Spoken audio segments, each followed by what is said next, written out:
For 3 years, I lived as Ava Cole, Ethan's wife. Ethan's love wasn't solely for me, it belonged to his college sweetheart, Chloe Vance. I meticulously documented his escalating betrayals in my secret crash point ledger, knowing that reaching 100 points meant freedom. The ledger quickly filled up, a testament to his unrepentant indifference and blatant infatuation. Then, disaster struck. A horrific car accident left me severely injured. I lay on the ground, bleeding profusely, my world crumbling around me. The doctors told me gravely that I was 8 weeks pregnant and desperately needed help. Welcome to Airless's Romance Stories. Read the entire novel in one go. Message or comment to tell me what kind of story you'd like to read. Subscribe to the channel for daily updates. Airless reminds you, the story begins now. But when the hospital found Ethan, his urgent orders echoed chillingly, prioritize Chloe. She was just having an allergic reaction. My child, our child, couldn't be saved. We couldn't save the child, the nurse later confirmed, her voice filled with a silent rage mirroring my own. The once peaceful ledger had now reached its breaking point, bearing the cruel and undeniable record of his ultimate betrayal. There was no turning back, only moving forward. I made up my mind, signed the divorce papers, reclaimed Ava Miller, and left my shattered life. A life that was never truly mine, behind me. My bags are packed. I am ready for Austin to begin a new chapter in my life, where I will rebuild, rediscover myself, and rise from the ashes. For 3 years, I've been Ava Miller. No, Ava Cole, married to Ethan Cole. It feels like playing a role, and I've forgotten my lines. I sit in front of my laptop. A new document appears on the screen. I type, collapse point logbook. The rules are simple. Ethan starts with 0 points. Every time he chooses his college sweetheart, Chloe Vance, instead of me, his wife, he loses points. 100 points, that is a crucial number. 100 points, and I'll have to find a lawyer. No more arguing, no more pleading, just a cold, impersonal number. My fingers found the dial button. After Chloe failed her audition, I flew to Los Angeles to comfort her, just to celebrate my birthday. -5 points. The memory was still vivid. He ruined my dinner reservation. He left in a hurry, without a word of apology. Chloe had a meltdown at JFK Airport, resulting in a minor accident that left me stranded on the Long Island Expressway, -10 points. I remember sitting in the cold car, the tow truck driver looking at me with pity. While helping Chloe renovate her Soho attic, I lost her wedding ring, -10 points. He shrugged and laughed it off. It's nothing, Ava. My ring felt heavy on my finger. Total score, -25. A quarter of the way, perhaps, a quarter of the way to freedom. I was in my study at home, sketching out designs for a small community center. A project I'd always dreamed of, our study, to be precise. His study, it was crammed with Ethan's things. His law books, his awards, and Chloe's things. A photo of Ethan and Chloe laughing heartily in college sat on his desk. On the wall hung a brightly colored abstract painting Chloe had done for him. He said it inspired him. Ethan walked in. He needed his work laptop for a conference call. He glanced at my screen. Collapse point ledger. He raised an eyebrow. He leaned over and clicked to open the file. He quickly skimmed through a few lines. A dismissive smile played on his lips. Ava, this is too fussy, even for you. He closed the file. My work equipment is for work. Client privileges, sensitive data. Your stuff shouldn't be here. My heart clenched. My ledger, my pain, reduced to stuff, less important than his files, less important than Chloe's smiling face on his desk. That night, we attended a client dinner.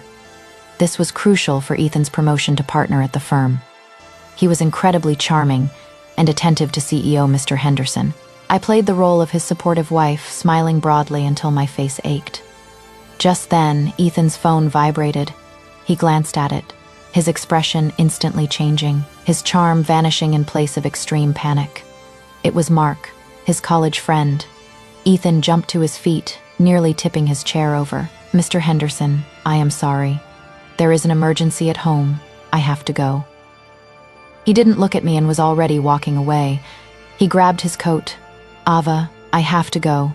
It is Chloe, her apartment. Fire, he said that and left, leaving me with a stunned client and the bill. Mr. Henderson looked bewildered. "Mrs. Cole, is everything all right?" "Yes, it's just a little thing with a good friend," I stammered. The lie was bitter. I made up more excuses, apologized, and said Ethan would call. I couldn't stay any longer. The pity in their eyes was unbearable. I called a taxi. "To Soho," I told the driver, Chloe's address. Why was I going? Out of a morbid curiosity, an urge to see it for myself. To see what was more important than his career, more important than me. Police lights flashed ahead. Thick smoke rose into the night sky. Fire trucks, ambulances. My stomach churned. I saw him. Ethan. He was arguing with a firefighter by the safety line. "She's in there, Chloe Vance, apartment 4B. His voice was hoarse. "Sir, we can't let you in. It's not safe there. My crew is checking." The firefighter said firmly but calmly. Ethan didn't hear him at all. He looked panicked. He crawled under the safety line. The firefighter shouted. I heard Ethan shout clearly and desperately as he ran towards the smoke. Filled entrance. "I don't care if my career is over as long as Chloe is safe." Those words hit me like a hammer blow, more painful than any physical blow. Mark and David, Ethan's friends, rushed to the scene. They saw me standing by the taxi, watching everything. They looked guilty and embarrassed. "Ava," Mark said. "Ethan. He is always like this. Whenever Chloe is mentioned, always like this." David nodded, too quickly. "Yeah, ever since college she is Chloe." They tried to ease the tension, but it only confirmed what I already knew, his intense and unwavering obsession. Just then, there was a commotion at the building entrance. Firefighters came out, helping a coughing Chloe. Her face was covered in coal dust. Her fashionable clothes were charred, but she kept walking. She looked disheveled, leaning heavily against a firefighter. A moment later, Ethan staggered out. He was covered in coal dust, his hair was singed, and he was coughing violently. He rushed to Chloe's side, ignoring the paramedics who were examining him. "Chloe, are you all right? Are you hurt?" He held her arm tightly, his voice filled with pain. She hugged him tightly too, burying her face in his chest. "Oh, Ethan, you saved me." He swayed, clearly exhausted, but still held her tightly. He looked like he might collapse at any moment. I watched them. The hero and his distressed girl. My thoughts instantly drifted back to the past. Professor Miller, my father, NYU Law School. Ethan Cole, his most prized student. Brilliant and ambitious. I met him at a moot court competition. He was radiant. I was captivated by him. Then my father fell ill, terminally ill. On his deathbed, he whispered to Ethan, "Take care of Ava. Please, Ethan, take care of my girl." A week after the funeral, Ethan proposed to me. "It's not just a responsibility, Ava," he said, holding my hand. "I care about you deeply." I wanted to believe him. I needed to believe him. 6 months after the wedding, on that poker night, Ethan's friends were drunk and making a ruckus. I was in the kitchen, about to get a drink. I overheard David say, "Poor Ava, she doesn't know anything." Mark mumbled, "Doesn't know anything." Ethan only married her because Chloe ran off to marry that European tech billionaire. He was devastated. He couldn't get out of bed for weeks. Chloe, always Chloe. She's divorced now, back in New York, back under Ethan's control. His indifference, his aloofness, his meticulous care for Chloe. It all seemed terrifyingly reasonable. It wasn't his choice. It was his consolation prize. That overheard conversation was the real beginning of it all. The next day, I bought a small notebook. The digital version was simply its latest form. It wasn't just about his current indifference. It was about the truth that our entire marriage was built on lies. The ledger was my silent cry, my countdown, my way of regaining some control. Chloe's return to New York accelerated everything. More phone calls, more emergencies, more drama, more entries in the ledger. -25 seemed to accumulate in an instant. Each new entry brought me one step closer to that door. The paramedics insisted Ethan go to the hospital. He inhaled smoke. He kept waving them away while busy tending to Chloe. "I'm fine. Just make sure Chloe's okay." Chloe coughed a few times, feigning concern, and covered her forehead with her hand. "Oh, Ethan, you're so brave." I was terrified. He looked at her with an incredibly tender gaze, a gaze he'd never given me before. Mark and David hovered around me. "He'll be all right, Ava." Mark tried to reassure me. "The Cole family has connections. They can get the best doctors in town," David added. "Yeah, money's no object for them." As if that could heal a neglected, broken heart. As if that could erase the image of him rushing into the fire for another woman. I didn't go to the hospital with them. Chloe needed Ethan. Ethan needed Chloe too. There was no place for Ava. I returned to our cold, empty apartment. I opened my laptop. The collapse point log lit up. My fingers tapped on the keyboard. Gone an important client dinner to save Chloe -5 points. Rushed into a burning building to save Chloe, risking his life. Claiming his career meant nothing to her, -15 points. New total, -45 points, almost halfway there. A chilling fear mixed with a strange anticipation washed over me. Everything was about to happen. The end was nigh. The next morning, I called Laura Jenkins, a divorce lawyer recommended by my college friend Sarah Chan, just a preliminary consultation. I told Laura's assistant, but I knew it was much more than that. Ethan had been staying at Chloe's new temporary place, a luxury hotel suite, likely paid for by his family. He texted, "Chloe is very traumatized. I'm with her. Don't wait for me." "No? Are you okay?" "No, sorry, dinner isn't ready." I spent the whole day at the hospital. Not for Ethan. He was fine, discharged after a few hours of observation. However, Chloe insisted on giving Ethan a full trauma check. Up, I saw them from afar in the hospital cafeteria.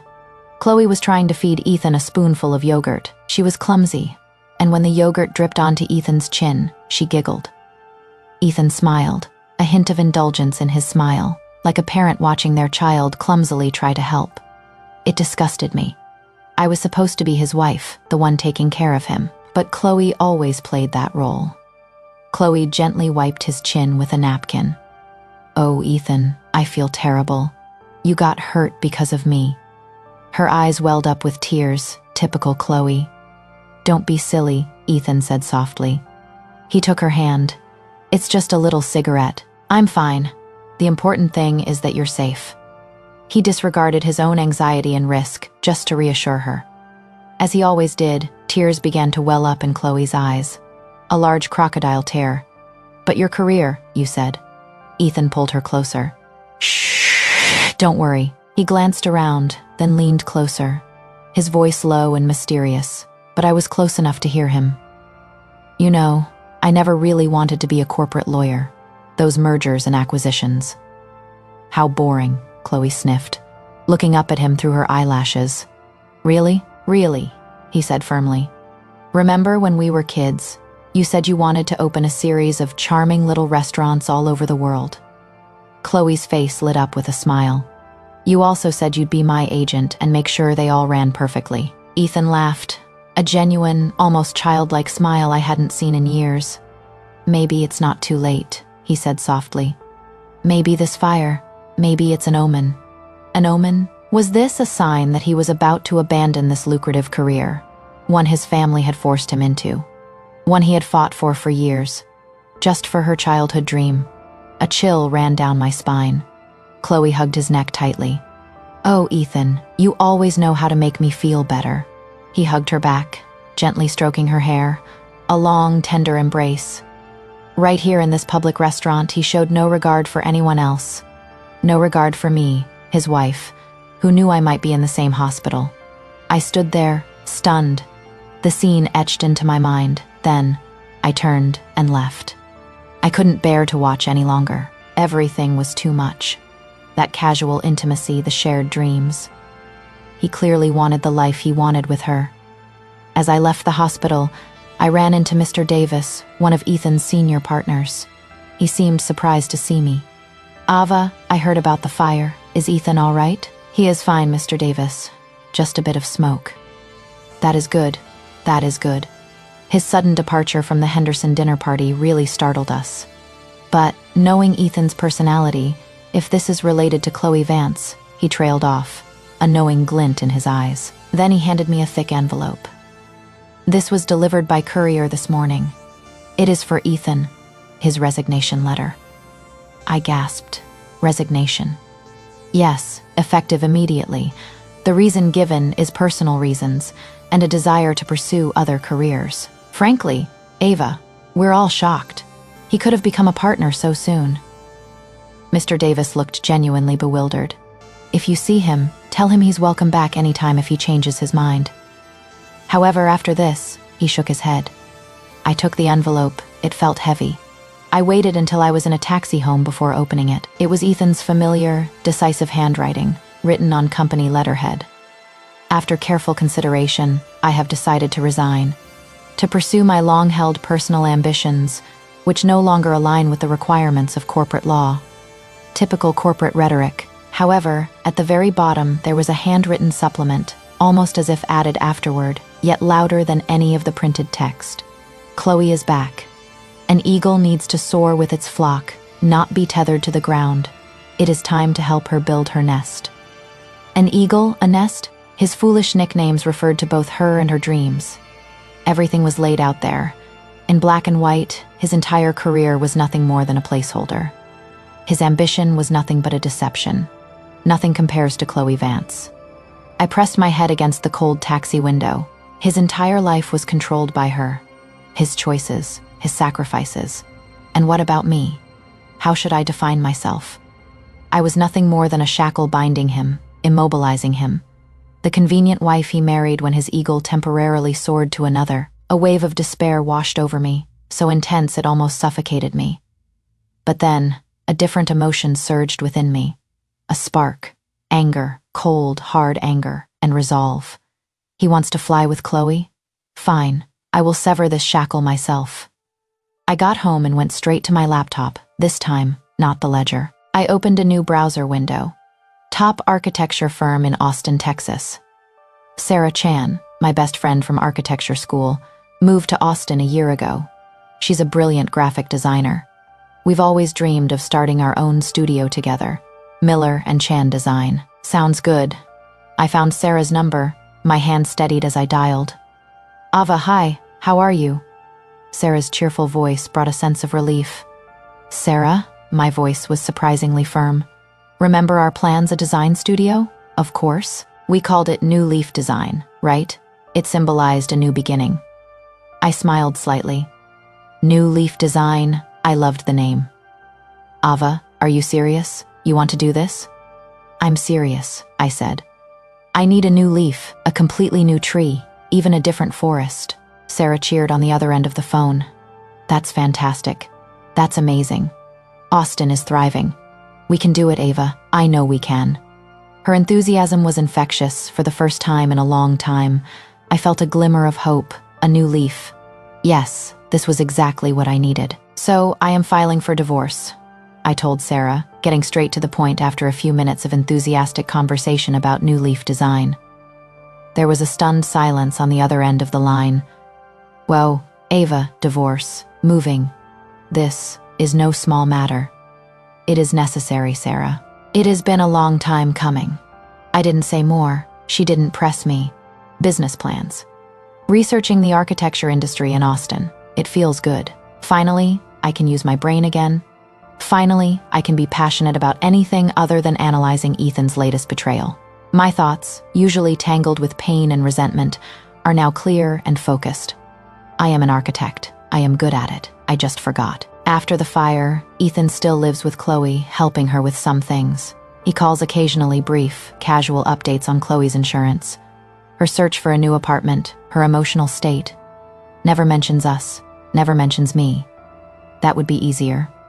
This strengthened my resolve. On our anniversary, he returned to our apartment.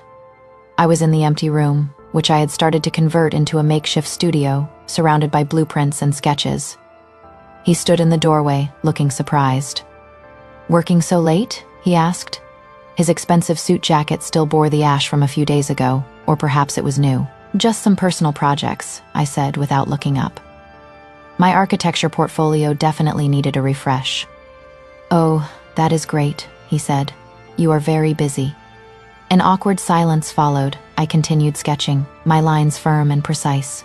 I felt his gaze fall on me. You didn't even ask if I was all right after the fire, he said, a hint of reproach in his voice.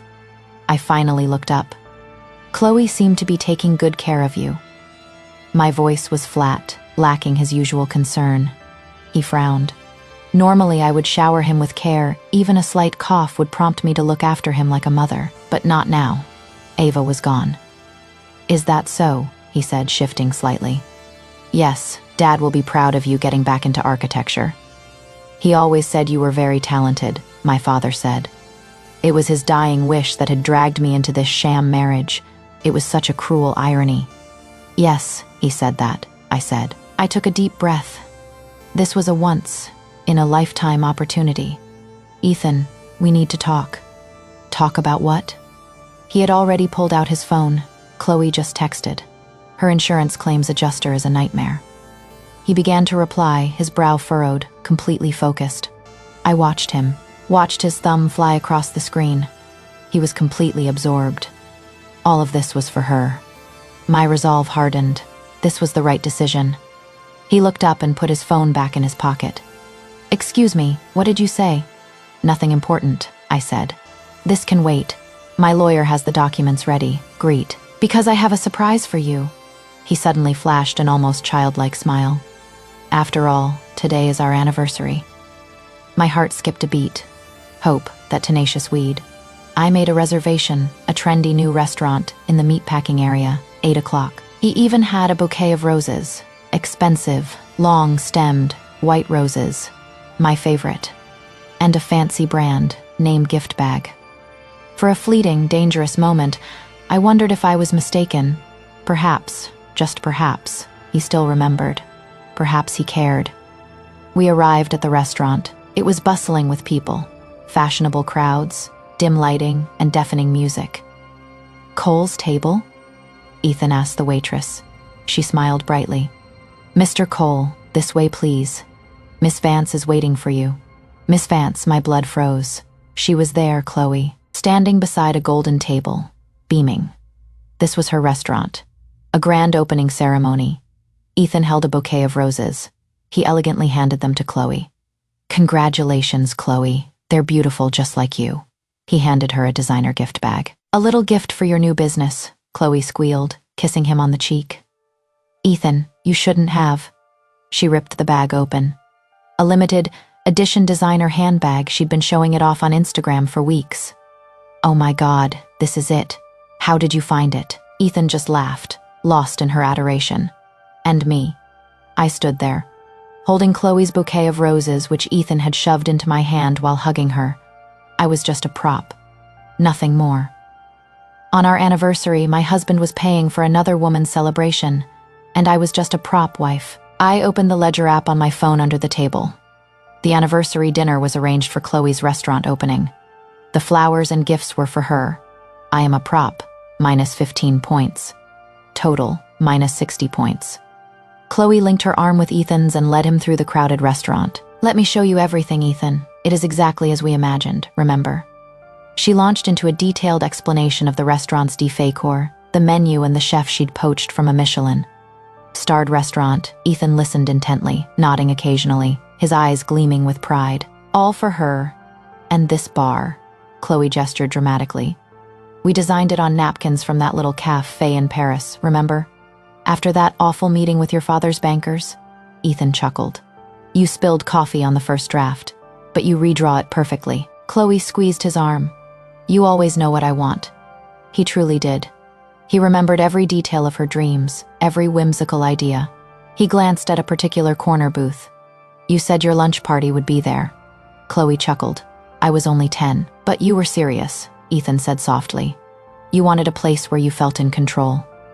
He looked at her, his eyes filled with admiration.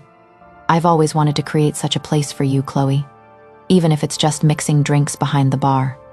His suggestion hung in the air. It was a promise they made in their youth, now being reaffirmed. Chloe's smile froze for a moment. Don't be silly, Ethan. You're a top lawyer. How could you possibly be my bartender? But her eyes conveyed a different message. A hint of calculation flashed across her face. She knew how important she was to him. I followed them like a ghost in their private party. Ethan's gaze never left Chloe. He was completely absorbed in her joy, as if I didn't exist at all. We finally sat down. Ethan ordered champagne. "Good luck, Chloe." Chloe turned to me, her smile almost excessively bright. "Ava, you're so quiet today. What would you like to eat, Ethan? What does Ava like to eat?" The question lingered in the air. Ethan paused, genuinely stunned. He stammered. "I'm not sure, Ava. What would you like to eat?" He vaguely pointed to the menu in front of me, then turned to Chloe. He didn't know. 3 years of marriage, and he didn't even know what I liked to eat. He only knew that Chloe liked her steak rare, with extra bone sauce, no fries, and a lemon vinaigrette salad he'd ordered for her 100 times. But what about me? I was like a blank sheet of paper. The pain was excruciating. A tightness in my chest, a knot in my stomach. My hands clenched tightly on my knees, my nails digging deep into my palms. I bit the inside of my lip to keep it from trembling. "Excuse me," I mumbled, pushing my chair back. "I need some fresh air." Chloe followed me into the bathroom. Of course she would. She leaned against the marble countertop, watching me splash cold water on my face through the mirror. "He really doesn't understand you at all, does he?" she said sweetly. "That is impressive. You've made a negligible impression on me." I straightened up, looking at her in the mirror. "What do you want, Chloe?" "Want," she feigned surprise. "Everything I want. Ethan's loyalty, my dream restaurant, success." She took a step closer, her reflection in the mirror beside me. "He loves me, Ava. He's always loved me. He always will. You're just a placeholder, a comfortable, convenient transition." Her voice lowered, almost a whisper. "Don't you think it's time to gracefully exit lest you embarrass yourself further?" A direct hit, a declaration of war. Just then, a loud crash echoed through the restaurant. Screams erupted. My heart sank. Fear, pure, unadulterated fear. Chloe's eyes widened. We both ran outside. Chaos. A huge, ornate, custom-made chandelier had fallen from the ceiling. It wobbled precariously before plummeting, heading straight for Ethan. The table we'd just been sitting at. Chloe was slightly ahead of me. Ethan saw it. His gaze locked onto Chloe. In that instant, he moved. He lunged forward and shoved Chloe hard. She stumbled and fell. He didn't even glance at me. I was right in the path of the falling debris. A sharp headache struck. Everything went black. Then, I couldn't see anything at all. I slowly woke up. My head was throbbing. My wounds were burning. My vision was blurry. I fell to the ground. People were shouting. Through a haze, I saw Ethan. He was kneeling beside Chloe, who was crying hysterically, though she seemed unharmed. He held her, gently comforting her, protecting her. From the chaos around her, from the stares of other customers. "It is okay, Chloe. I am here. You are safe." He didn't see me, or even if he did, he didn't react. My vision narrowed. The last thing I saw was Ethan, his back to me, intently watching Chloe. Then, I went back to darkness. When I opened my eyes again, I found myself lying alone in a hospital bed. My head was throbbing, a constant, throbbing pain. My arm was bandaged and stitched up. The nurse later told me it was a concussion, a deep cut from broken glass. I groped for my phone and ledger. My hands were shaking so badly I could barely type. Restaurant accident. Saved Chloe but ignored me. Deduct 15 points. Total. Deducted 75 points. A nurse rushed in. "Oh, you're awake. How are you feeling, darling?" She saw my phone. "Does it still work?" "You're a really dedicated person." She noticed the screen. Breakpoint log. "Scores? What's that? Some kind of game?" Her gaze swept over the log. "Minus 75 points. Almost there, right?" She chuckled, thinking it was a joke. I didn't laugh. Just then, the door opened. It was Ethan. He had heard the nurse's last words.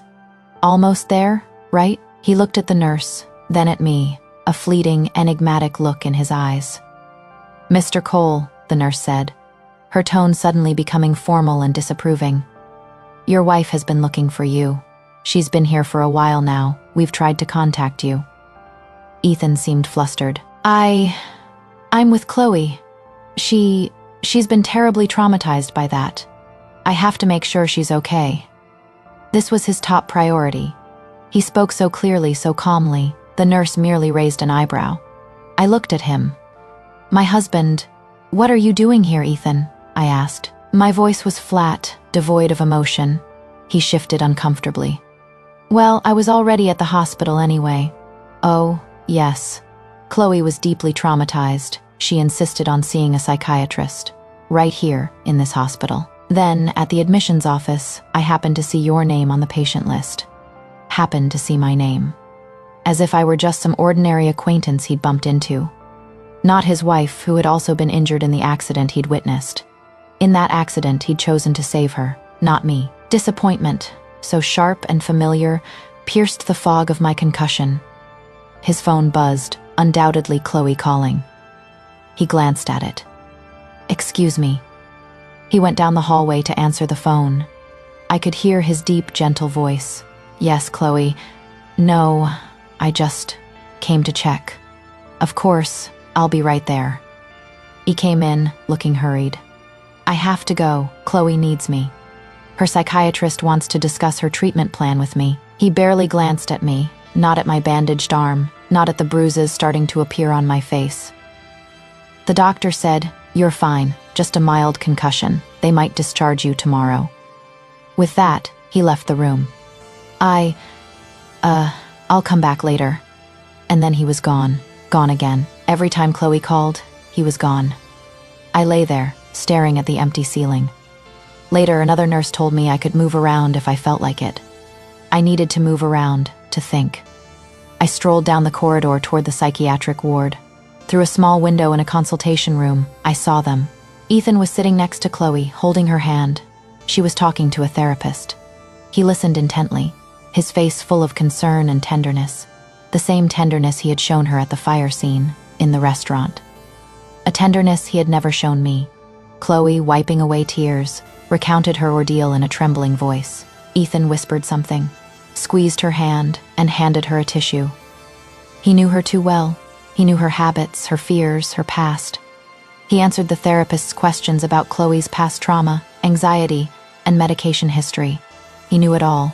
He was her rock, her protector, her everything, and I was nothing. Just a wife in name only, an inconvenient appendage.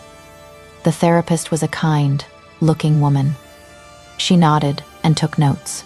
Given Miss Chloe. Given Vance's past and the severity of her recent trauma, the therapist said, her voice coming through the half-open door, "I recommend that she not be left alone for the next few weeks. Consistent companionship and a stable environment are crucial for her recovery." Ethan jerked his head up. "Not left alone? For several weeks?" His voice was filled with anger, not at Chloe, but at the current situation, at anything that threatened Chloe. "I will take her to the family estate in Napa. It's quiet and safe there. She can heal properly." He was already planning something. Take her away, take care of her. He dedicated his life, time, and energy to her, a healing journey. For Chloe and I healed alone. This fact struck me like a heavy blow. He was capable of giving profound love, meticulous care, and unwavering devotion, but that love didn't belong to me. It never will. It was a painful and final acceptance. Everything was irreversible. Everything was irreversible. I turned and walked back to my room. My steps were heavy, but my mind was clear. It was time to end it all. For my sanity, for my future, to give him the freedom he so desperately craved, to be with her. I will treat myself the same way. She was discharged the next day. Ethan wasn't there. He sent flowers, very informal. From a regular hospital gift shop, a simple card. "Get well soon, E." He was already in Napa with Chloe. Her Instagram was full of photos, carefully chosen pictures of sun-drenched vineyards. Chloe looked radiant and recovering, holding a glass of wine. Ethan was faintly visible in the background of several photos. Always so attentive, always by her side. One photo was of them at a winery they had clearly frequented years ago. Chloe captioned it, "Reliving old memories, creating new ones. Thanks to my support, I feel much better." And her support. She even sent me a private message, a photo of them clinking glasses of champagne against a sunset background. Napa Valley has been such a comfort to my soul. Ava, Ethan is so good to me. He said this trip has shown him what is truly important. We revisited all the places that were once romantic. It is like giving us a second chance. It was deliberately, cruelly, a sting. I didn't reply. I blocked her. What was the point of all this? I returned to our apartment. It felt cold, alien. A few days later, Ethan's friends Mark and David showed up uninvited. They found me packing some of my father's books. They looked uncomfortable. Ava, hi. We, heard Ethan's in Napa, Mark said. With Chloe, David added, which was completely unnecessary. Yeah, I said. She needs healing. They exchanged a glance. Ethan called us last night, Mark said. He was a little drunk. He kept talking about Chloe, David interjected. Talking about how he wronged her years ago, talking about how he shouldn't have let her marry that tech guy. I continued packing. His regret was irrelevant to me. At least not now. He said Chloe was the one he missed, Mark muttered, his eyes fixed on his shoes. He also said he'd make it up to me this time, David chimed in. What were they trying to? Do warn me, prepare me, or just share their drunken friends' ramblings with me? Mark cleared his throat. He also said, He said you're a good wife, Ava. Always there for him. Very considerate. David nodded vigorously. Yeah, he said you deserve better. He said he knows he's a bad husband. I couldn't help but give a wry smile, so he finally admitted it. They looked even more awkward. Yeah, he was drunk, Mark said, as if that explained everything.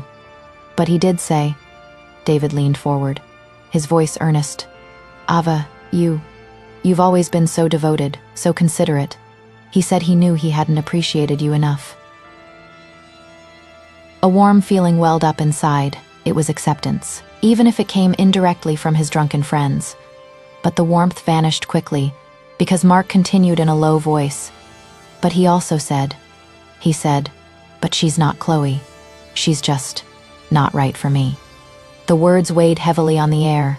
Not right for me, 3 years into our marriage. After all my sacrifices, my love, my time, I've discovered, you are not the right one. The book in my hand suddenly felt incredibly heavy. I looked at Mark, then at David. Pity and embarrassment mingled on their faces. Thank you for telling me. My voice was unusually calm. It made sense to me. It made me realize that my decision was the only one. It made me realize that it was all over. Really, nothing at all. Over the next few days, I felt a strange calm. Ethan and Chloe stayed in Napa. His phone calls became less frequent and eventually stopped altogether. Good. One evening, I was sorting through old photo albums, deciding which pictures to keep and which to discard. I heard the sound of a key turning in the lock. It was Ethan. He looked terrible, disheveled, bloodshot eyes. He reeked of alcohol. He stumbled into the living room, not even noticing me, and collapsed onto the sofa. He mumbled, Chloe, why did you leave? It's all my fault. He was still drunk, or rather, drunk again. He tossed and turned, snoring loudly, until he drifted off to sleep. In his dream, he called her name. Chloe, Chloe, I love you, he murmured, again and again, a painful and pathetic whisper. I opened my laptop and flipped through the ledger. Back from Napa, still thinking about Chloe drunkenly, confessing his love to her in his sleep. Deduct 5 points. Total, deducted 80 points. Then, I began to clean. The clothes in the closet, all packed into charity bags. The golf clubs in the hallway, leaning against the door, waiting for him to take them. Those pretentious philosophy books of his that I'd never seen him read. All packed away, everything that belonged only to him, everything that reminded me of him, of us. This felt like a relief, freed up some space. For myself, he slept in late the next morning, groaning. He saw the bags and boxes. Spring cleaning, he asked, rubbing his temples. Something like that, I replied. He didn't press further. He was still hungover, too narcissistic. His phone rang.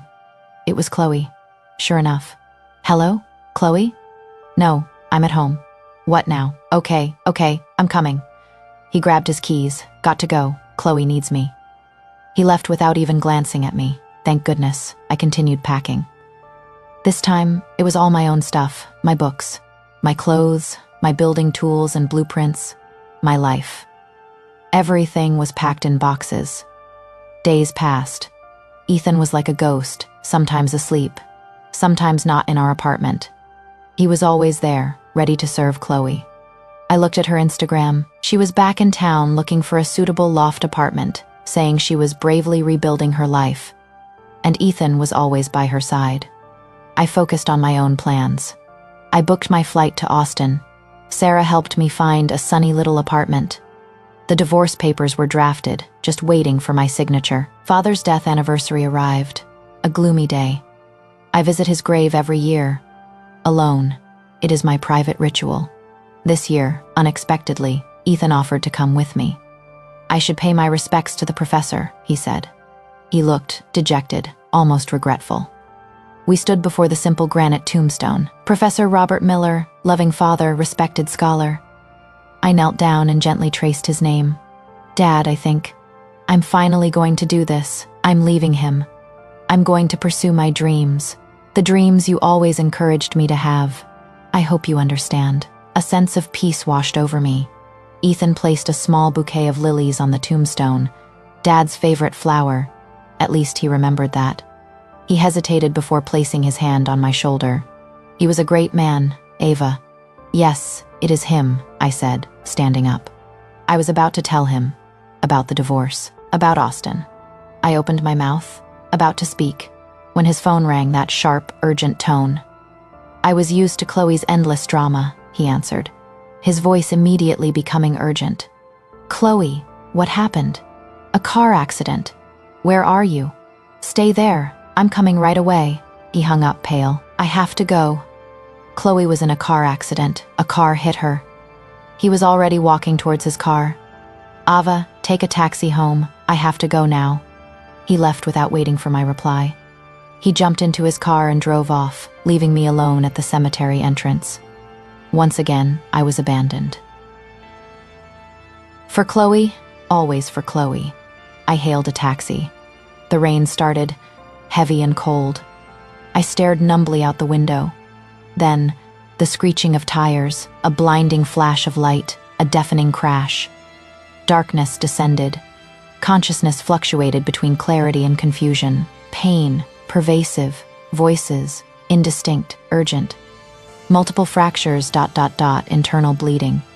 Get her to surgery immediately. She is pregnant. About 8 weeks. Pregnant. The word pierced the fog, pregnant. My hand instinctively went to my stomach. A child. Our child. A faint warmth flickered in the cold pain. Then, more voices, more urgent. She has lost too much blood. Typo negative. We need a transfusion immediately. The blood bank is low. There has been a serious accident on the BQE highway. There is a designated blood donation program, her husband, Cole. His family foundation is the main donor here. Contact Ethan Cole now. Tell him it's critical. Ethan, maybe that way he'll understand. Our child, then, his voice came through, sharp, cold, amplified by an anxious ER doctor on the other end of the line. I was half conscious, but I heard it, clear as a death knell. Chloe's critical. She's having an allergic reaction, and she's in your hospital. Prioritize her. Allocate all necessary resources to her. Understand. Chloe Vance. Chloe, another allergic reaction. Allergic reaction. And me, bleeding profusely, carrying his child, the doctor protested. But Mr. Cole, your wife, she's hemorrhaging, the baby. I said Chloe should be our priority. Ethan's voice was icy. I will take responsibility. The warmth in my heart vanished, replaced by a cold, immense emptiness. He made a choice. He chose Chloe, not me, not our child, our child. Darkness descended again, completely engulfing me. When I awoke, the world was silent. The quiet ward was broken only by the continuous beeping of the monitor. Another emptiness filled my stomach. A nurse, her face kind and full of pity. Mrs. Cole, I'm so sorry. I understood even before she spoke. The baby. We couldn't save the child. Fey tears streamed down her face. I felt nothing. Only a hollow pain. My husband, I murmured. He made a choice, Mrs. Cole, the nurse said, her voice strained, tinged with suppressed anger. He diverted resources to another patient, Miss Vance. She had a slight rash, apparently from some new cosmetics she used. She's perfectly fine now. Perfectly fine. But my child is gone, all because of him, because of his choice. He sacrificed our child for Chloe's insignificant, self-inflicted trouble. I closed my eyes, the ledger. Now, only the ledger mattered. I imagined that entry. He chose Chloe, not me and our child. Our child is gone because of him. -50 points. The pen seemed to pierce the paper. Total, -125 points. Number the ledger's maximum is 100 points. It is all over. This is just a cruel, bloody epilogue, 100 points. It is all over. A few days later, I was discharged from the hospital. My body was recovering. Emotionally, utterly devastated. But with a strange, chilling clarity, I returned to my apartment. Ethan wasn't there. He hadn't come to see me. He hadn't called. Good. I found the divorce papers the lawyer had sent before the accident. I laid them out on the table and steadily signed my name. Ava Miller. Not Ava Cole. Never again. I found the old collapse point ledger, the physical one, written before it was digitized. I wrote the last and most important entry. He chose Chloe instead of me and our children. Our children were lost because of him. -50 points. Total, 100 points. It is over. I placed the signed divorce papers on Ethan's family office desk.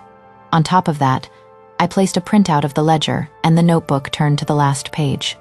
Let him read it. Let him see it. Let him bear the consequences of his actions. Vertical bar, I packed the rest of my luggage. My flight to Austin was in 3 hours. Vertical bar, I took one last look around the apartment. Chloe's painting was still hanging on the wall. Her photograph was still on his desk, her smile radiant. Everywhere were traces of him, traces of her, traces of a life I never had. Vertical bar, I walked out. Vertical bar without looking back. The flight to Austin felt like a lifetime ago, as the plane took off from JFK Airport, leaving New York behind. I felt a sense of relief I hadn't felt in years. It was like shedding a layer of skin, being reborn. Ava Miller, architect, a fresh start. Sounds good. Thousands of miles away, in a luxury hotel room in Soho. Ethan Cole jolted awake, gasping for breath. A sharp, inexplicable pain shot through his chest, making it hard to breathe. He clutched his chest. Ava, he choked out, though he didn't know why. Chloe shifted beside him, her arms wrapped around his waist possessively. Ethan, baby, what's wrong? She asked sleepily in a low voice. Nothing, he said hoarsely. Just a nightmare, but the pain lingered. A dull ache, an ominous premonition. Chloe snuggled closer, her lips against his shoulder. Don't leave me, Ethan. Stay, I need you. Her voice was gentle and seductive. He felt a familiar pull. A deep-seated instinct to protect her, to comfort her. But beneath it all, a new, unsettling feeling welled up. Restlessness. He stared at the ceiling, the pre-dawn sunlight streaming through the expensive curtains. Ava's pale, weary face in the cemetery flashed through his mind. He told her to take a taxi away. He hadn't even checked if she got home safely. His mind was filled with Chloe's accident, which turned out to be just a minor scrape, entirely her fault, and she'd tried to cover it up with sweet talk. He gently pushed Chloe's arm away. I have to go, Chloe, I have to go. He had to go home, to see Ava. He didn't know why, but a sudden sense of urgency gripped him. Chloe pouted, trying to pull him back. But Ethan, stay. We can call room service. Watch a movie. Not now, Chloe. His tone was firm. More firm than usual with her. He quickly dressed, ignoring her protests. He drove back to their apartment, a tight grip of anxiety gripping his stomach like a noose. He pushed open the door. Ava? He called silence. This apartment felt wrong, empty. He walked through the rooms. Her closet was empty. The toiletries in the bathroom were gone. Her sketches, books, architectural models, all gone. A chill began to creep down his spine. Number she wouldn't, they'd argued. She'd been angry. She'd even stayed at her mother's for a night or two before, but she always came back. She loved him, didn't she? He tried to convince himself. She'd probably just gone to Sarah's to calm down. He'd call her later, apologize, and smooth things over, as he always did. The housekeeper, Maria, came in for her weekly cleaning. "Good morning, Mr. Cole." She seemed a little surprised to see him. "Maria, have you seen Mrs. Cole?" he asked, trying to sound nonchalant. "No, Mr. Cole. I haven't seen her since, a few days ago." She lowered her head. "She left some donation boxes and your golf clubs by the door." His golf clubs, his phone rang. It was Chloe again. "Ethan, that awful woman Ava. She's trying to ruin me." "What are you talking about, Chloe?" "She called the restaurant and yelled at my staff, calling me a home wrecker, saying I faked a fire. Do you believe her?" Ethan sighed. Ava wouldn't do that. That wasn't her style. Chloe might be exaggerating or lying, but the familiar instinct kicked in, protect Chloe. "Okay, Chloe, calm down. I'll handle it. You need to talk to her, Ethan. Make her stop." "I will," he said. Despite a deep skepticism about Chloe's words, he hung up. He told Maria, "If Mrs. Cole comes back, tell her she needs to apologize to Mrs. Cole." "Vance." Maria simply nodded, her expression unreadable. He grabbed his keys again. He had to go find Chloe. He had driven recklessly to her hotel. He ran 2 red lights. His mind was a mess. Ava, Chloe, a strange emptiness in the apartment, a persistent ache in his chest. What was going on? He rushed into Chloe's suite.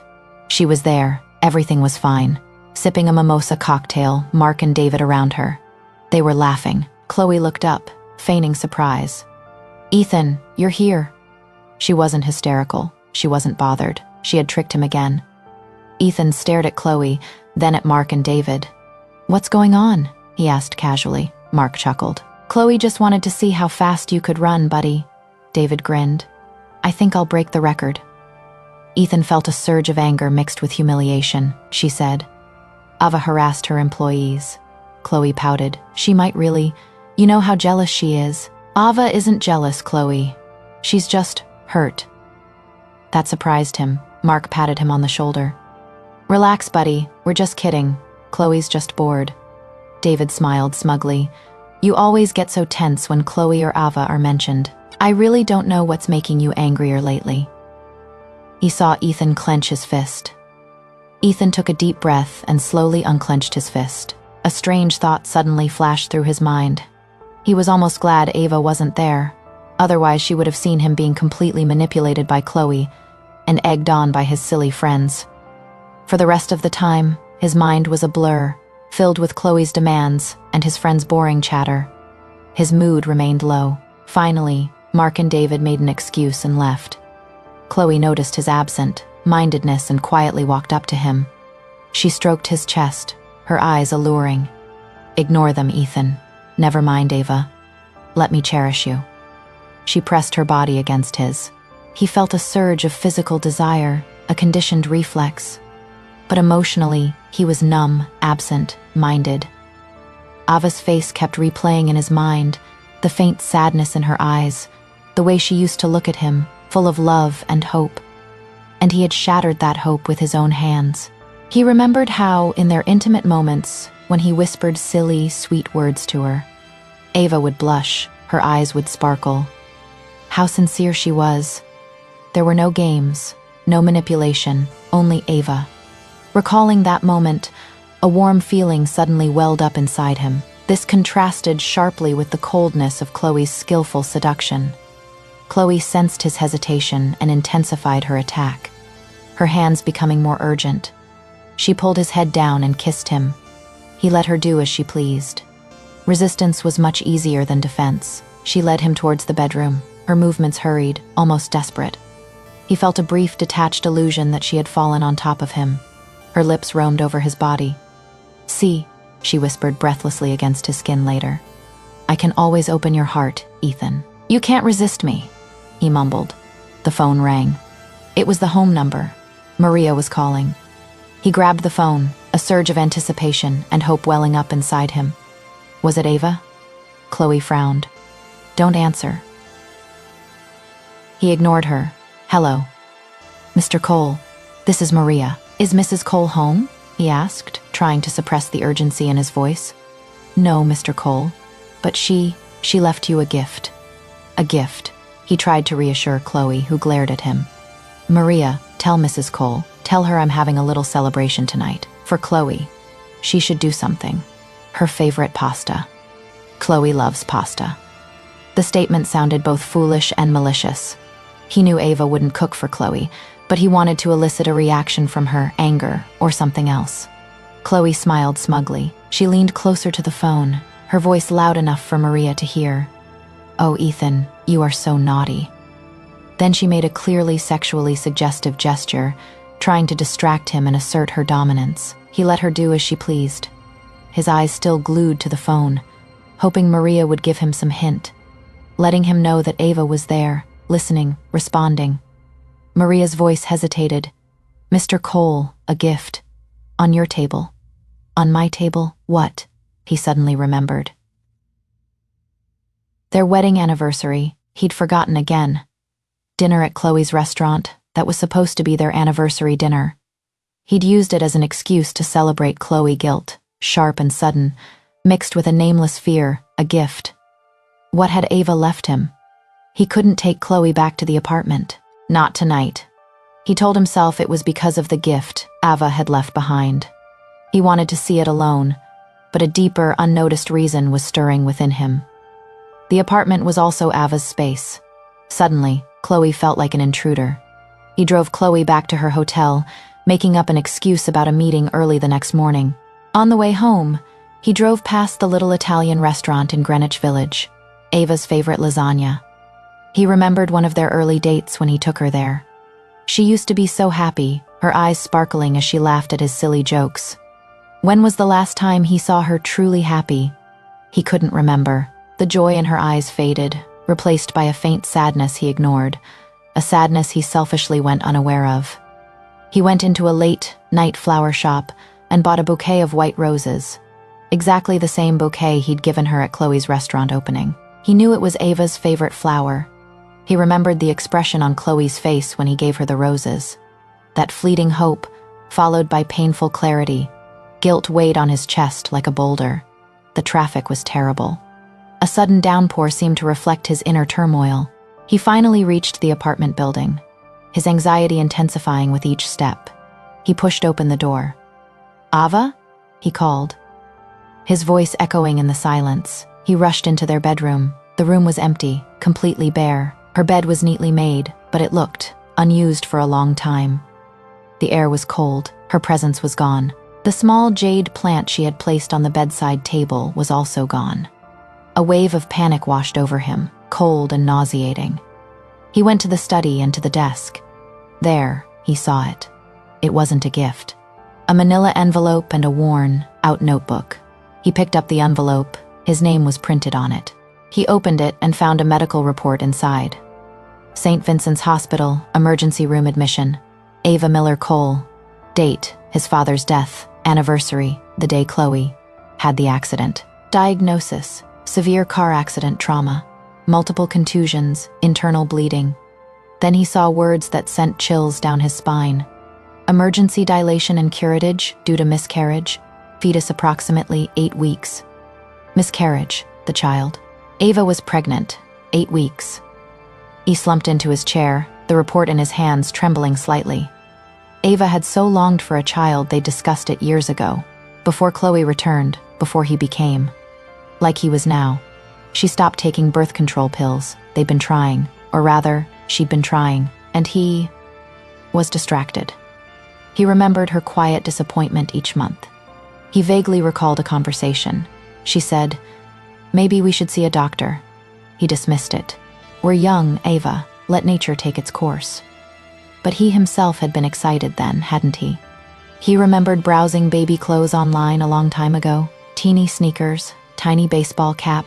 He had dreamed of a son or a daughter, teaching them to throw a ball, telling them bedtime stories, a family. With Ava, the date on the report deeply etched in his mind. That day, that time, when he called the from Chloe's ward. That day he told them to put all resources into Chloe. Prioritize Chloe. I'll take responsibility for the consequences. He said it himself. He had sentenced his own child to death. He had killed his child, his and Ava's child. Realizing this was a bolt from the blue, he bent over, gasping for breath. He caused all of this. Perhaps it wasn't intentional, but his actions and choices ultimately led to it all. The death of his child. Did Ava know? Did she know that his phone call had decided their child's fate? Of course she knew. How could she not? The hospital would tell her, or she would piece together the truth herself. The thought of her knowing, the thought of living with that knowledge, was unbearable. He slammed his fist on the table again. Again, the pain spread down his arm, but it was nothing compared to the torment in his soul. His knuckles were bloody. He stared at his trembling hand.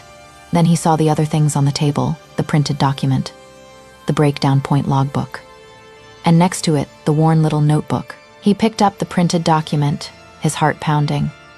He remembered seeing this document on her laptop before, thinking it was nothing more than an overreaction.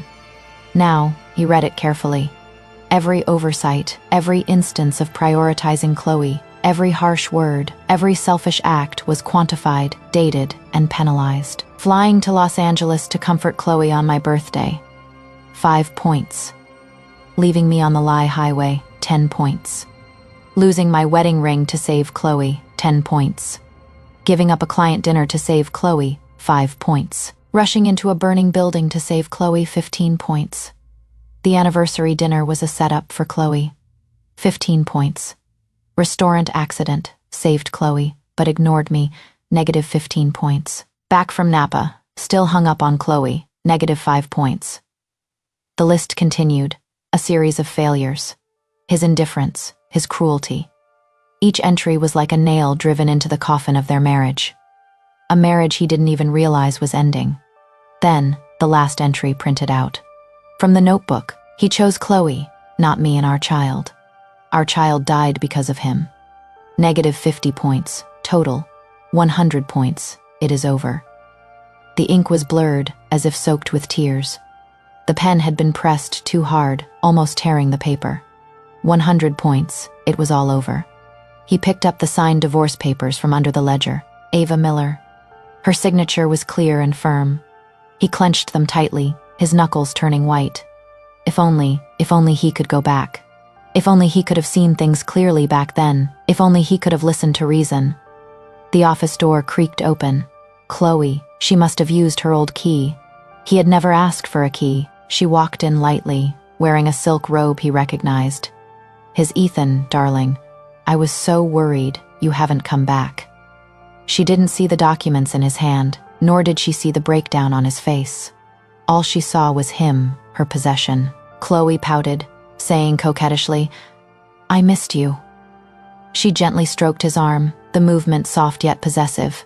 You shouldn't be alone. With me here, you shouldn't be alone even more. Then she saw the documents, divorce papers. Her eyes widened, not from shock, but from a different emotion. Was it a victory? Oh, Ethan, she whispered comfortingly, feigning sympathy. She really did it. Poor baby, you must be heartbroken. She wrapped her arms around his neck, pressing close to him. But don't worry, I'll be with you. I'll always be with you. Ethan felt nothing.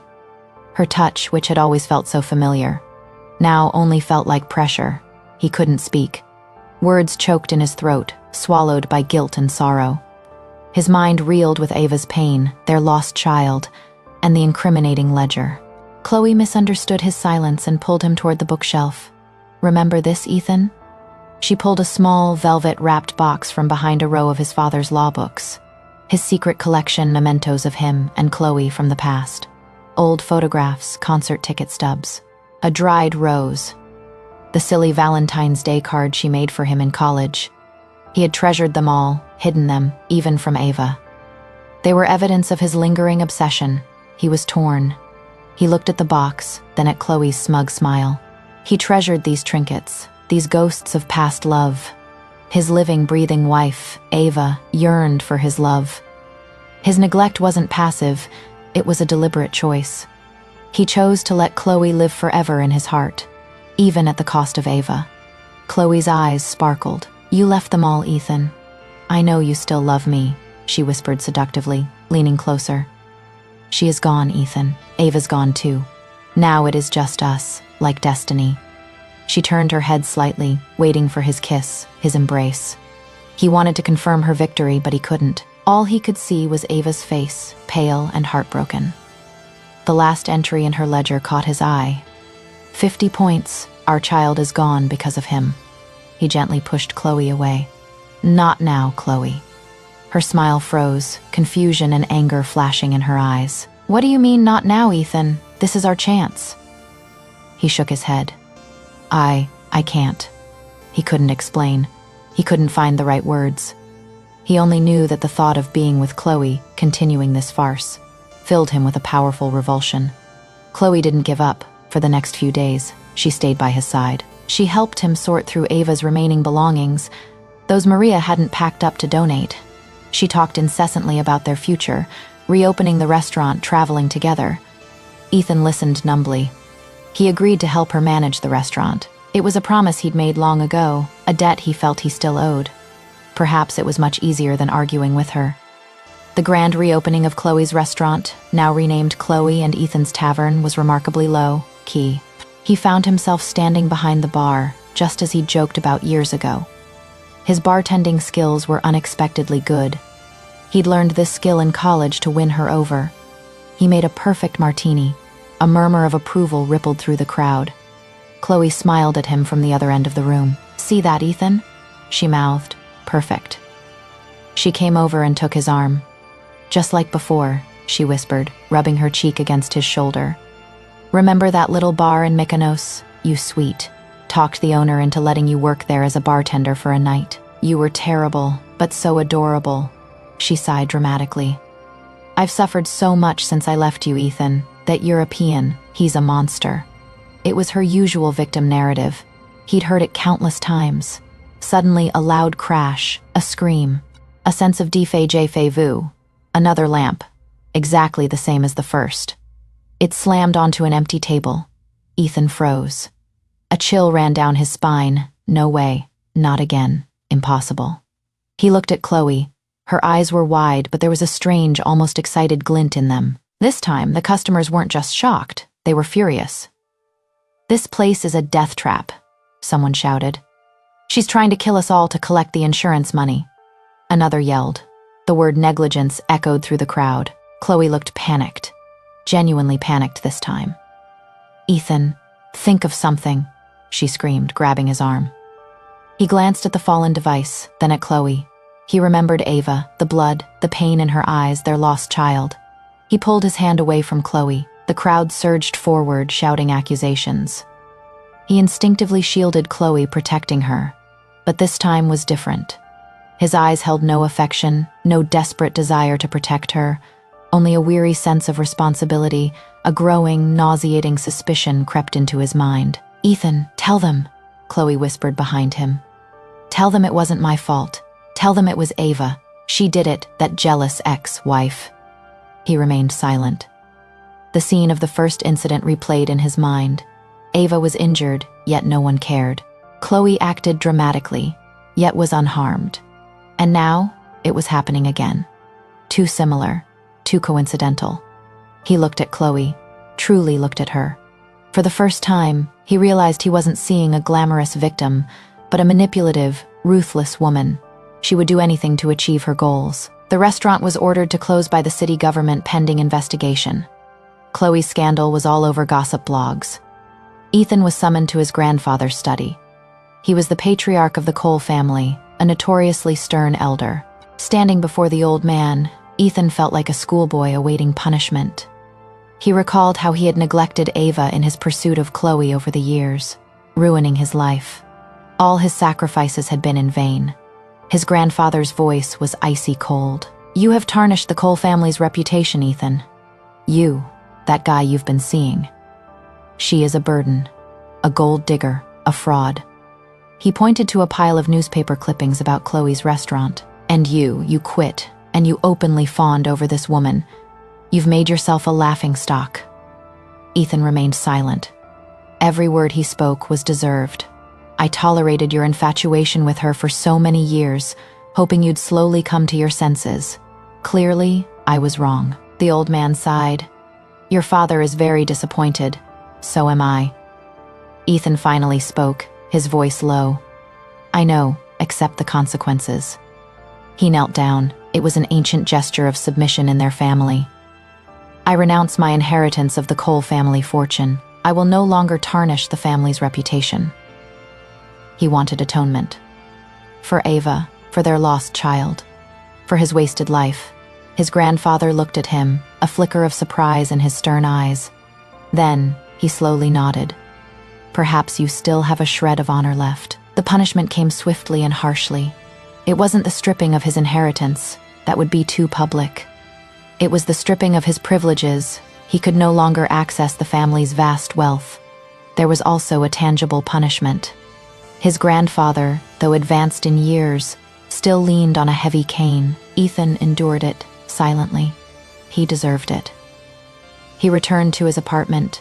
Now his apartment, entirely, his covered in wounds, racked with pain, but strangely, felt much better. Chloe was there, waiting, pacing back and forth. She rushed to him, completely ignoring his injuries. "Ethan, you have to fix this. My reputation is ruined. Call your grandfather. He can fix this for me." Ethan looked at her panicked, selfish face. "He can't, Chloe, and he won't." He slumped onto the sofa, his brow furrowing in pain. I've been cut off." Chloe stared at him. "Cut off? What do you mean, cut off? Cut off the family's money?" He nodded, her face contorted, anger, incredulity. "You idiot, how could you let this happen? What am I supposed to do? What about my restaurant?" She didn't notice the bruises on his face or the way he was clutching his ribs. "We need to make a statement," Ethan said warily. "An apology, responsibility." Chloe screamed. "An apology? Absolutely not. You have to use your influence, your reputation. My name doesn't carry the weight it used to, Chloe." He pointed to his bruised face. "And this is the price I pay for my current influence." She finally seemed to notice his injury, but there was no concern in her eyes, only calculation. "So, you are useless to me now." These words were cold and ruthless, yet they brought a strange sense of relief to Ethan. Chloe continued to complain. She complained about her ruined reputation, her lost investments, and the unfair treatment she received from the media. She hadn't even once asked if he was all right. She hadn't poured him a glass of water, nor given him an ice pack. She hadn't done anything. Ethan thought of Ava. How tenderly she would have cared for him. Her eyes would have been filled with concern. How gently she would have cleaned his wounds, her touch as soft as a feather. The contrast was too stark, painful. He closed his eyes, a wave of dizziness washing over him.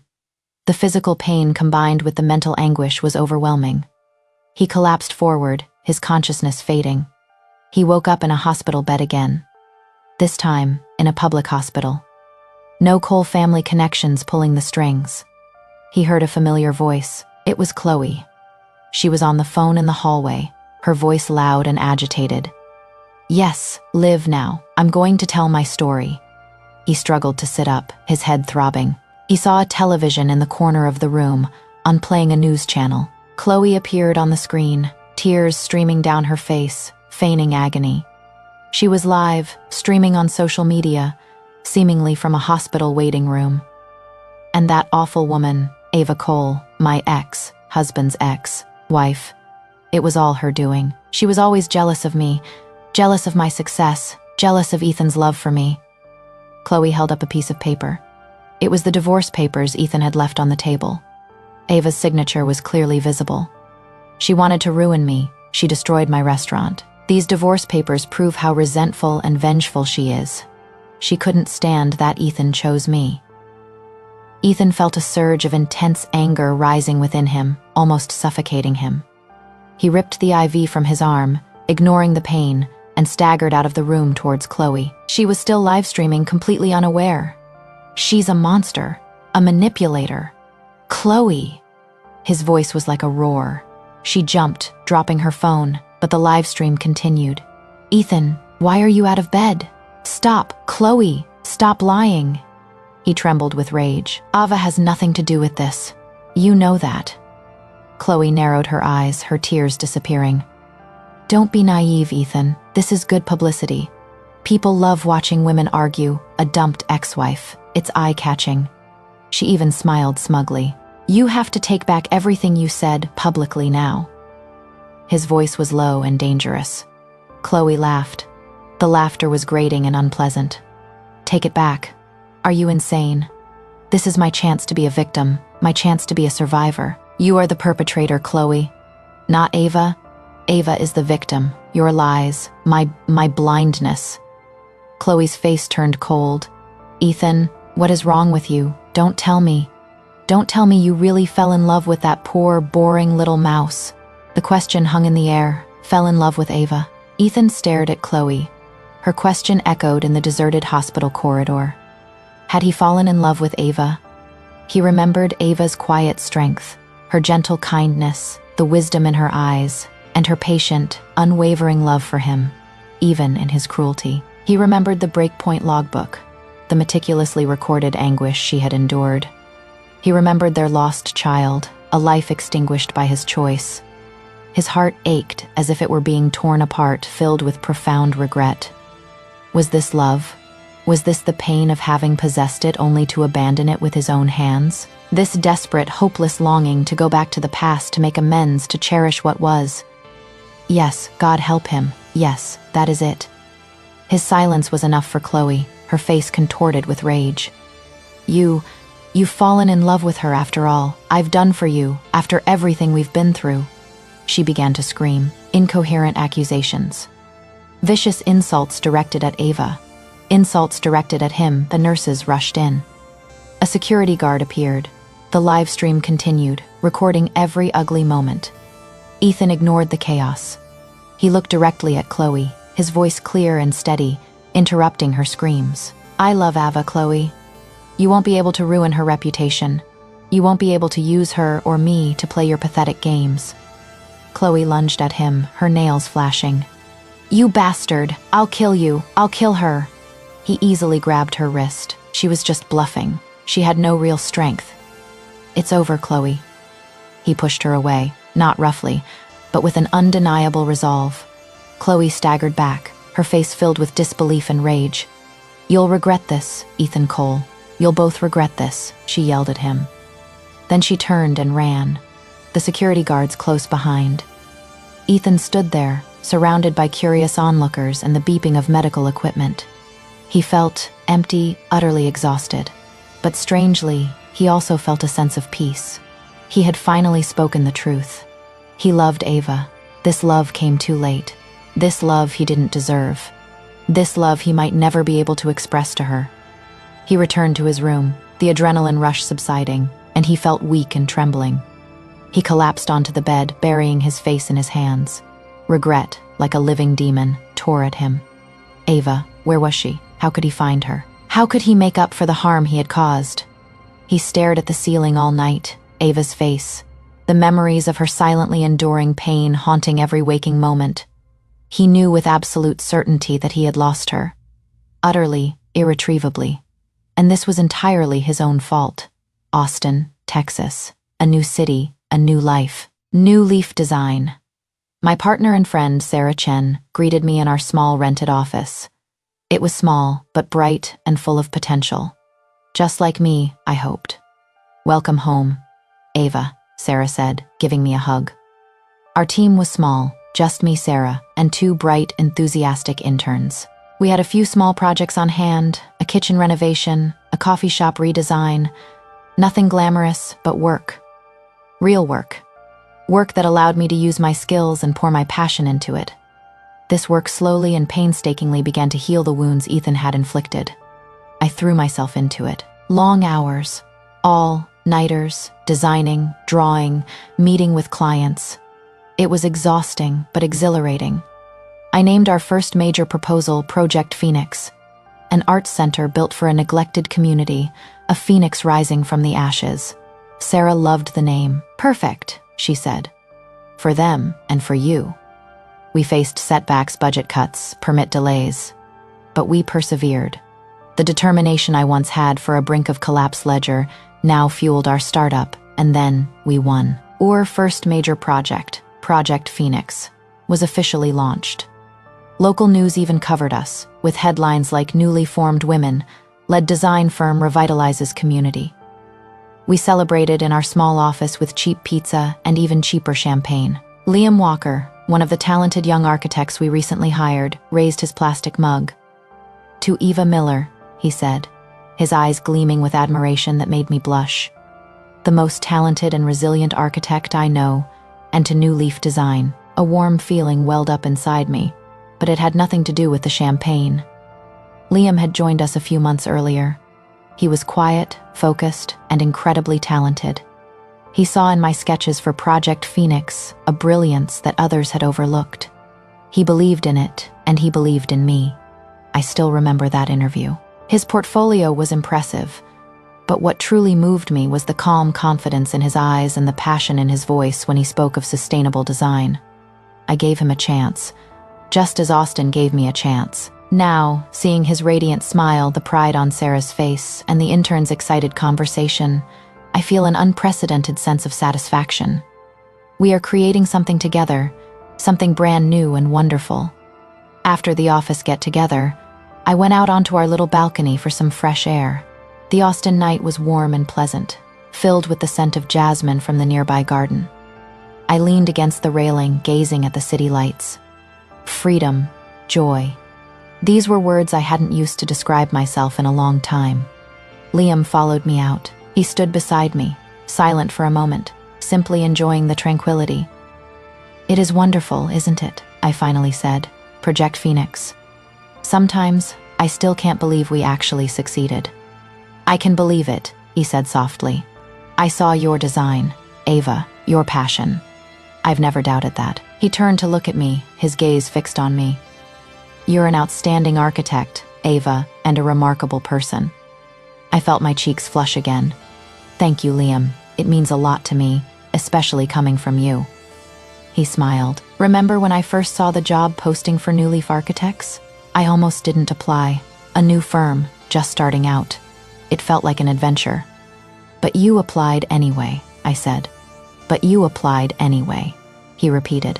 "It was the name, New Leaf. And then I met you and Sarah and saw your vision. I know this is where I belong." He paused, then said softly, almost inaudibly, "Ava, I think I've loved you since day one." I held my breath. He continued, "I know you've been through a lot. I know you're not ready yet. I just wanted you to know I'm here. I can wait for you." His honesty, his patience, his silent devotion. All of this was something Ethan's love, if it could be called love, lacked. I looked at him, truly looked at him, his gentle eyes, his soft smile, his hands that could create such beauty. A completely different kind of warmth washed over me, gentle, full of hope. He noticed the change in my eyes and hesitated before taking a step closer. He was completely different from Ethan, down to earth, sincere and considerate. He respected my talent and cherished my spirit. He didn't try to change me, nor did he belittle me. Instead, he praised me. He reached out and gently tucked a stray strand of hair behind my ear. His touch was gentle and respectful, yet it sent a chill down my spine. The night air grew cooler. "You should go inside," he said. "You are shivering." He gently took my arm and led me back to his office. The champagne made me a little dizzy, and the day's emotions had left me somewhat agitated.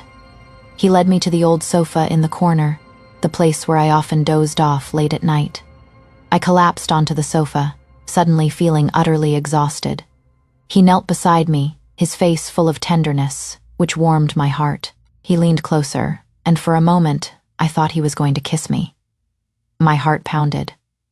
However, he only gently kissed my forehead. "Rest, Ava," he whispered. Half asleep, I reached out and lightly brushed my fingertips against his cheek. "Liam," I murmured, my voice filled with sleepiness and gratitude. "Thank you. For all of it." Vertical bar, I gazed into his eyes. "Wait for me." A slow smile spread across his face. "Forever," he said. Vertical bar, I fell asleep, a genuine, peaceful smile on my lips. It felt like an eternity, and for the first time, my future seemed so bright, full of hope, full of Liam. Vertical bar the next morning, I woke early, a little stiff from a nap on the sofa. The office was quiet. Sunlight streamed through the windows. The aroma of coffee filled the air. Good coffee? Liam was in our kitchenette, humming a tune as he made breakfast. Scrambled eggs. Toast. My favorite jam. Apricot jam. I mentioned it a few weeks ago, he remembered. Of course, he definitely remembered. He looked up, saw me, and smiled. That warm, genuine smile always makes my heart race. Good morning, lazybones, coffee's ready, breakfast in 5 minutes. It felt warm, comfortable, right? I watched him bustle about in the kitchenette, his movements practiced and graceful. He's a good man. A kind man, a man who pays attention to detail. A man who truly understands me. The small television in the corner was softly playing the local news. A picture of Ethan flashed across the screen. Then my image appeared on the screen. The infamous New York lawyer Ethan Cole and his ex-wife, architect Ava Miller, are now making waves in Austin with her innovative designs. Liam glanced at the screen, then at me, his eyes questioning. I shrugged. Old news, it is irrelevant now. Indeed, Ethan Cole was like a ghost from a past life. Thank goodness, I've finally said goodbye to that part of my life completely. I watched the news with a detached curiosity. They were focusing more on New Leaf design and Project Phoenix than on my past with Ethan. It was a small victory. My professional achievements overshadowed my personal experiences. Good. Liam turned off the television. Don't worry about it. It is okay, I said, genuinely. He handed me a steaming cup of coffee. Good, because I received this yesterday. He held up a thick, patterned envelope. The return address made my heart race. National Design Award. Chicago. We were nominated, I whispered. Almost unable to believe it was true. Liam grinned. Not just nominated. Ava, we won the Best New Law Firm of the Year award. The winning entry is Project Phoenix. I stared at him, then at the envelope. Tears welled up in my eyes. Tears of joy. A rare sight indeed. Oh my God, Liam. I hugged him tightly, spilling coffee everywhere. We did it. We really did it. He laughed and hugged me back. We did it, Ava, you did it. I released him, wiping away my tears. This is everything I've ever dreamed of. For so many years, I had put everything aside for my career. For years, I felt invisible, unappreciated. Now, I finally received recognition and respect. You deserve all of this, Ava, Liam said proudly. You've worked so hard. We all worked hard, Liam. This belongs to all of us, to New Leaf Architects. The Chicago Awards ceremony was star-studded. The architects I've admired for years, the critics who have influenced the entire industry, and I, Ava Miller and Liam Walker, stood beside me. We were a match made in heaven, if I may boast. I wore a simple, elegant black tuxedo, and he wore a classic tuxedo, breathtakingly handsome. I felt confident, fulfilled, and happy, expanding my network, making small talk, securing 2 new potential commissions for Fay New Leaf. Liam looked at me with a proud, indulgent smile. You're a natural at this, Ava, he said as we sipped champagne. For years, I've been playing the role of a supportive wife, I joked, without a trace of resentment. Just stating a fact. A past I'd moved on from. He squeezed my hand. Well, tonight, you're the star. I lightly patted his arm. Don't get too cocky, Mr. Walker. Your proposal for the Miller family also caused quite a stir. He grinned. We worked together very well. Fantastic, I echoed. On the other side of the crowded banquet hall, a familiar figure was watching us. Ethan, I gasped. The champagne suddenly tasted sour.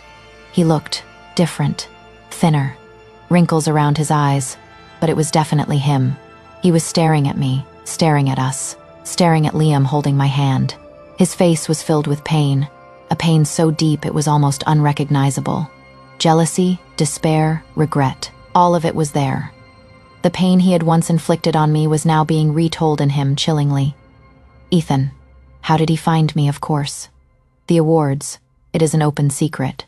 He must have studied New Leaf design. He saw my success, my new life. He looked lost, Like a ghost from the past I desperately wanted to escape. His so-called prosperous life.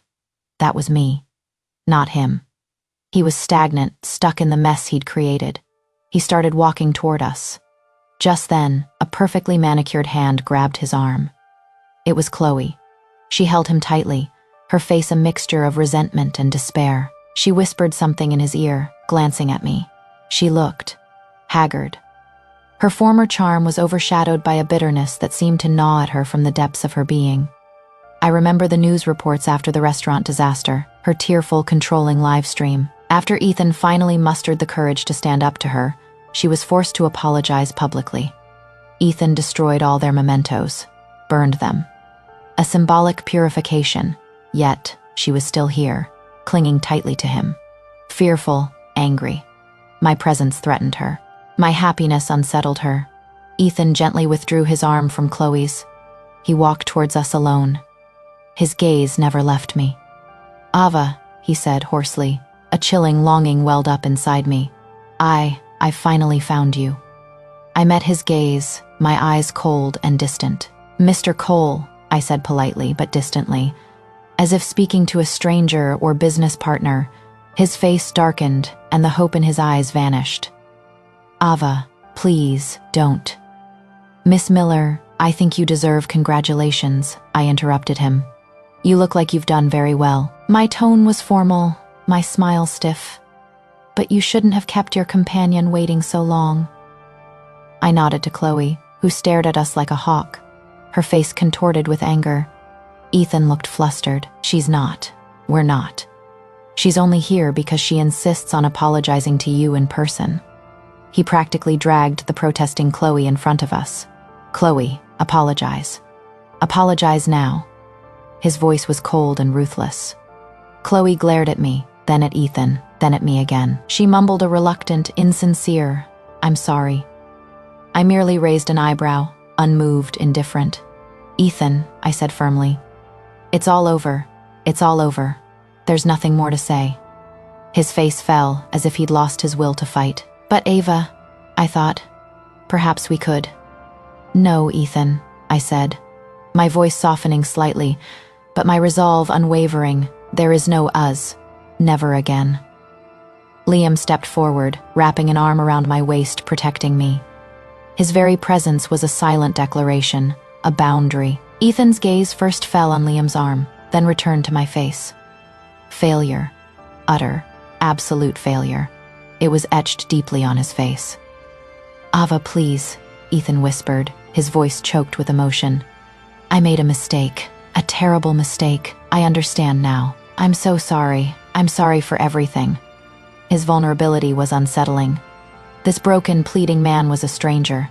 The arrogant, aloof Ethan I knew would never beg. I looked at him with only a distant, cold disgust.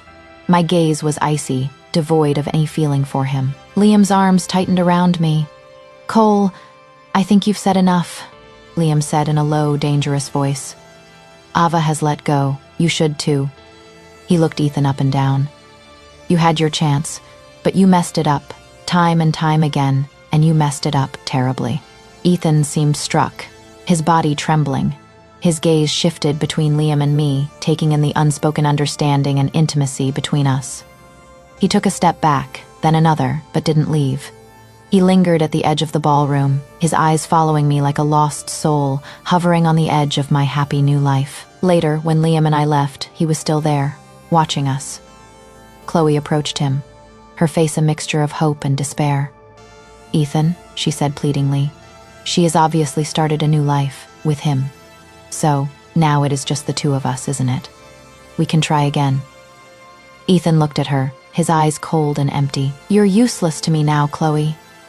His tone was flat, devoid of emotion. Chloe gasped. "Useful? Is that all I'm good for you?" "Pretty much." He shrugged, his indifference heartbreaking. Chloe's eyes instantly filled with tears. "But Ethan, I'm pregnant." It was a desperate final lie. It had to be. Ethan didn't even blink. "Pregnant now?" he asked coldly. "Yes, unfortunately, for you." He pulled out his checkbook. "How much money will it take to solve this problem? Get away?" Chloe stared at him in horror. You want me to terminate the pregnancy? Yes, he said casually, as if discussing the weather. The child isn't mine. Even if it were, I wouldn't want to have a child with you. His casual cruelty was suffocating, and Chloe began to sob. But Ethan, we were so happy. Remember Paris. Remember the vineyards. Forget Ava, please, Ethan. Forget her. Ethan looked exhausted, utterly exhausted. I can't forget her, Chloe, and I don't want to. He sighed. What happened between us is over. I was just too stupid to see that. We've caused each other too much pain. It has to end. He turned and left, leaving Chloe alone weeping in the brightly lit ballroom. Her hatred for me, for him, was so real. Later, I heard from others that Chloe had indeed had an abortion. Whether the child was Ethan's or someone else's, I didn't know, and I never cared. She took a large sum of money from him as a final compensation, and then she just disappeared. Her once dramatic and glamorous life was now empty, lonely, hopeless, and aimless. For a woman who took pleasure in chaos and the suffering of others, perhaps this was the end she deserved. Ethan hadn't given up. At least, not completely. He was determined to win me back. At least, that is what he thought. With his innate arrogance, he firmly believed he still had a chance. A few weeks after the awards ceremony, he appeared at the new Leaf Design office in Austin. Sarah saw him first. She walked into my office, her face a mixture of annoyance and worry. Ava, you have a visitor, an uninvited guest. I knew who it was before she even said his name. It was Ethan. He was waiting in our small reception area, holding a large bouquet of white roses. Sarah raised an eyebrow. He's persistent, isn't he? Delusion, I corrected. I went to meet him. He stood up when he saw me, that familiar, desperate hope flickering in his eyes. Ava, Ethan, what are you doing here? I came to see you, to talk to you, to apologize. This time, a sincere apology. I sighed. Ethan, there's nothing to apologize for. It's all over. We're divorced. I've moved on. But I haven't, he said hoarsely. I love you, Ava. I used to be a fool, a blind, arrogant fool, but now I see clearly. I see you clearly. I looked at him, looking at that expensive suit, those desperate eyes, and those few withered flowers. I felt nothing. No anger, no pain, not even pity, only an empty indifference. He was now like a stranger to me, a relic of a painful past. Just then, Liam came out of his office. He saw Ethan, saw the flowers. He walked up to me and casually placed his arm around my waist. He smiled at Ethan, a polite yet firm smile, but the smile didn't reach his eyes. Mr. Cole, is there anything I can help you with? Ethan's gaze fell on Liam's arm around my waist, and his face immediately darkened. I just wanted to talk to Ava. Ava's busy, Liam said, his tone leaving no room for argument. We're both busy. He looked at me, his eyes tender. Ready to go on a site visit, partner? I returned his gaze with a genuine, happy smile. Of course. I leaned down and kissed him. A tender kiss speaking of love, trust, and a shared future. A future without, and never to have. Ethan Cole. When we parted, Ethan was still standing there, frozen. His face was pale. The flowers in his hand slipped and scattered on the ground. He looked at me, at the happiness radiating from my face. He had never seen such happiness, nor had he ever known how to create it. He looked at Liam, at the relaxed intimacy between us. Finally, he understood. It was all over. He had lost, utterly lost, irretrievably lost. He turned without a word and walked out of our office, out of my life. He scattered the expensive bouquet of white roses on the floor. Later, Sarah picked them up. Well, she said, putting them in a vase, at least he had a good eye for flowers. Liam and I smiled at each other. The roses looked especially beautiful in our sunny office. They didn't symbolize a lost love, but a new beginning. My new beginning, with Liam, and with New Leaf Design. My life, finally, beautifully, belongs to me.